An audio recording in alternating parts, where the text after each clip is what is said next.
consideraban que perturbaban y demoraban el progreso intelectual de Ciénega. El padre del maestro, don Ismael Álvarez Correa Egea, y sus hermanos Jaime y Atilio fueron los fundadores del primer banco que tuvo Ciénaga. El banco H.A. Correa Hermanos lo fundaron en 1910 y ha sido catalogado como uno de los primeros bancos en la costa atlántica. Ciénega tuvo el primer banco, es decir, en toda esta región, primero que en la costa, que en Barranquilla, que en el Atlántico y que en Santa Marta. El primer banco, que para mí es un honor, fue de la familia Álvarez Correa, que se llamaba H.A. Correa Hermanos, es decir, Jaime A. Correa, Jaime Álvarez Correa Hermanos, que fue mi abuelo. Entonces sus hijos, Ismael, Atilio y Jaime, fundaron esa empresa de crédito público que fue el Banco Correa, y que inclusive tenía unas bellísimas chequeras. Y el Banco Correa tuvo una importancia muy grande. La United Fruit Company, después de la venta de fruta, es decir, pagaba con 6 días de demora. Entonces el Banco Correa pagaba los bananas check, y además el banco también se nutría en cuanto económicamente del producido que tenían aquí los almacenes o las entidades de comercio, sobre todo que integraban los sirios y los libaneses y los italianos. Todos tenían confianza en el Banco Correa y depositaban ese dinero. Ismael Correa de Granados es considerado por sus amigos y familiares como un hombre modesto, sencillo e íntegro. Este personaje es la historia de Ciénaga.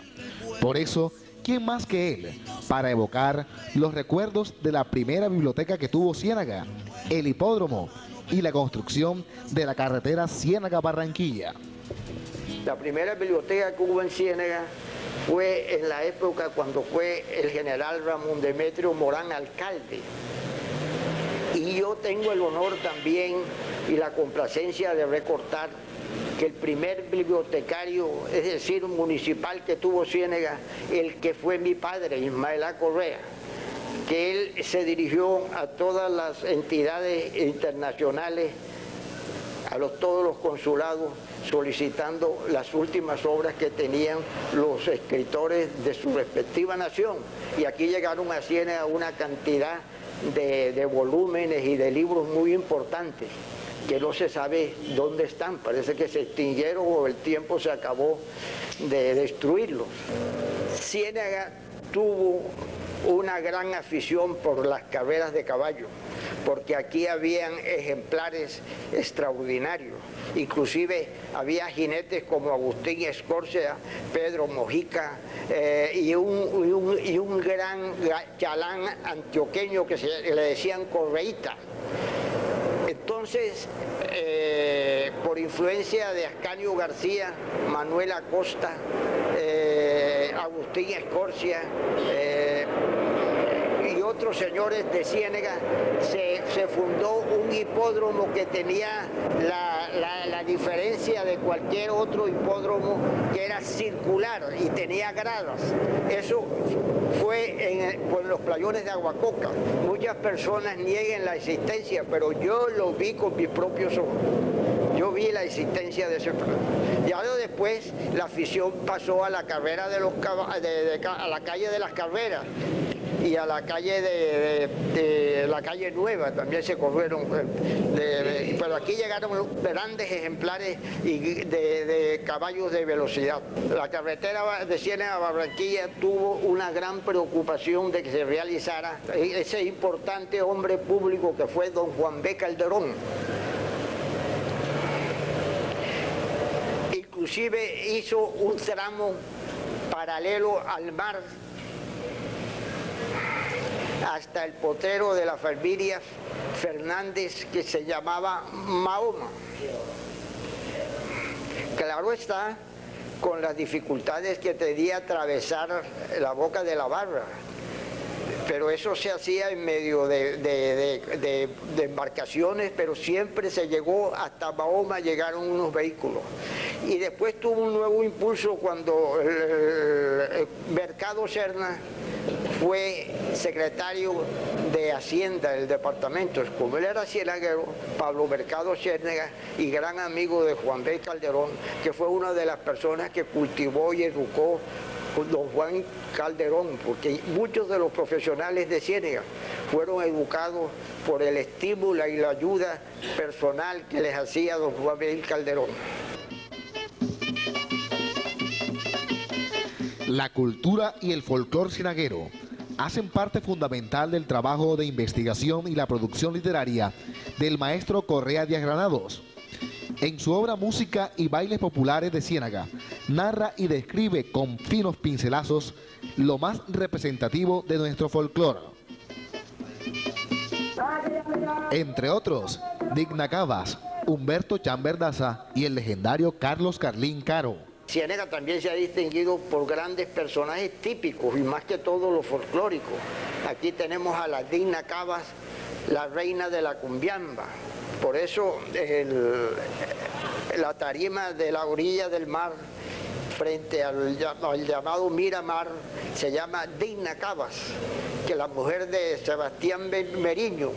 Esa era una familia especialísima que tenía parrandas hogareñas en la puerta de su casa y duraban hasta una semana bailando los hijos con Digna Cabas, con su padre y con todos sus nietos. Eso era un espectáculo bastante admirable de belleza y colorido.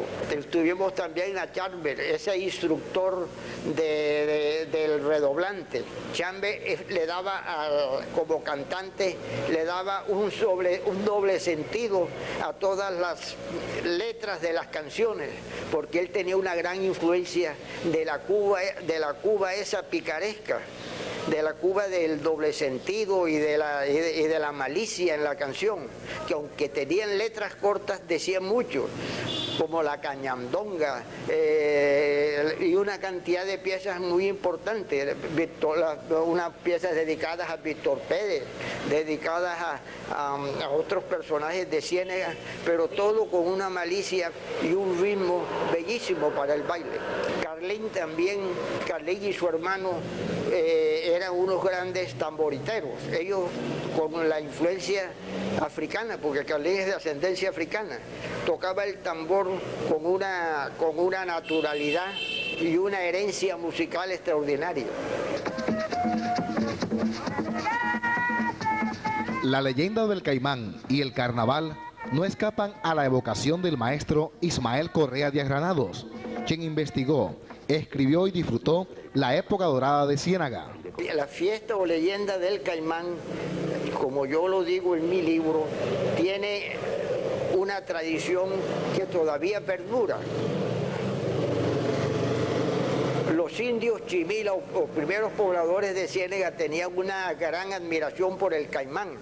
Inclusive le atribuían ciertas fuerzas de brujería y de amparo y de protección al Caimán. Le consultaban a unos caimanes que estaban en el caño en la laguna y iban en romería a preguntarle. Entonces hay una leyenda que le dio nombre e importancia en el momento en que vivía, fue el de Darío Torregrosa Pérez, el gran costumbrista, que habla de la historia del Caimán y tiene como protagonista a Tomasita. Y cuando venían esa procesión folclórica del Caimán, por las calles y vías de Ciénega, desde donde está actualmente el mercado o el puerto de las Mercedes, que allí se aglomeraban ellos oyendo la música con instrumentos típicos y las mejores muchachas del barrio cachimbero. Entonces le preguntaba, ¿y qué pasó, bojátono? Que este maldito Caimán se ha comido a mi hijita. El día de San Sebastián se ha comido a mi niñita. Entonces vuelve Bojato y le dice, mi hijita linda, ¿dónde está tu hermana? El Caimán se la comió. Pero iban conformando de una manera rudimentaria la historia de la danza del caimán. Entonces un gran músico cienaguero que fue el maestro Eulalio Meléndez se valió de la melodía, algo que oía él por tradición musical oral y compuso el caimán, la melodía auténtica del caimán. En cuanto a los carnavales cienagueros, de eso hace mención el padre Rebollo, es decir, de los primeros carnavales que hubo aquí. Inclusive aquí había ceremonias en el día de Corpus que tenían su aspecto carnestoléndico, que era la danza de los chimilas y los chimilitas. Luego después, en la plaza de Ciénega, todos los domingos de carnaval se convocaban y se reunían todas las danzas que salían en la región, venían a Ciénega y aquí teníamos la oportunidad de verlas y de apreciar los disfraces y la manera habilísima como bailaban. Claro, con música completamente típica y disfraces de muy poco costo, pero muy vistosos, de vistosos colores. Ay, mi pueblo. El sociólogo Alfredo Correa de Andrés afirma que sin duda alguna Ismael A. Correa Díaz Granados ha sido un escritor que se ha reservado durante largos años y en la intimidad del hogar ha logrado acumular cientos de páginas relativas a nuestra historia y cultura popular. Los mitos y las leyendas de Ciénaga son temas de la obra literaria de Correa Díaz Granados. Considera que Ciénaga es una auténtica surtidora de estas narraciones. A la vez, se convierte en cuna del mágico manantial de cuentos e historias fantásticas. La Casa del Diablo del señor Varela es una tradición oral de que el señor Varela se ayudaba para mejorar su vivienda y su finca con ciertos pactos con el diablo, con Lucifer. Pero eso tiene mucho de leyenda y de mito, porque él era un hombre muy trabajador, pero todavía hay personas que creen en eso y entonces uno está obligado a recoger esos mitos y esa narración del mito que es la leyenda. Bueno, él tenía varias leyendas, por ejemplo, de que en la finca de él se limpiaban la finca y hacían ciertos trabajos unas personas desconocidas y se lo atribuían a participación o protagonismo de seres sobrenaturales. También que tenía muchas ventajas en relación al progreso de sus predios y entonces también se los atribuían a la influencia con el diablo. La educación y la cultura en el municipio de Ciénaga son dos temas de una gran trascendencia en el desarrollo de nuestra ciudad. Son temas candentes y delicados. Sin embargo, el maestro Correa Díaz Granados los comenta con naturalidad, pero le imprime una cruda realidad.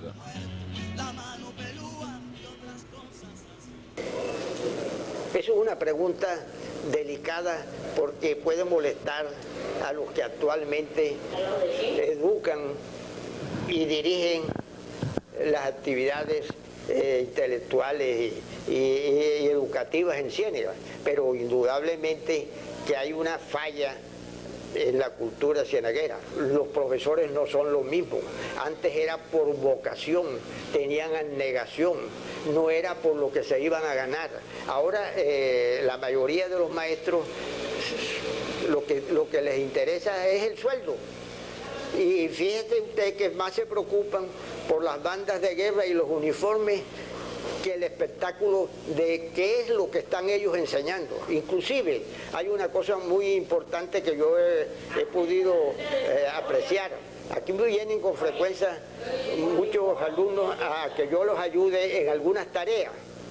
Y yo me he dado cuenta que vienen de las personas que tienen enciclopedias o que consideran ellos que tienen cierta cultura.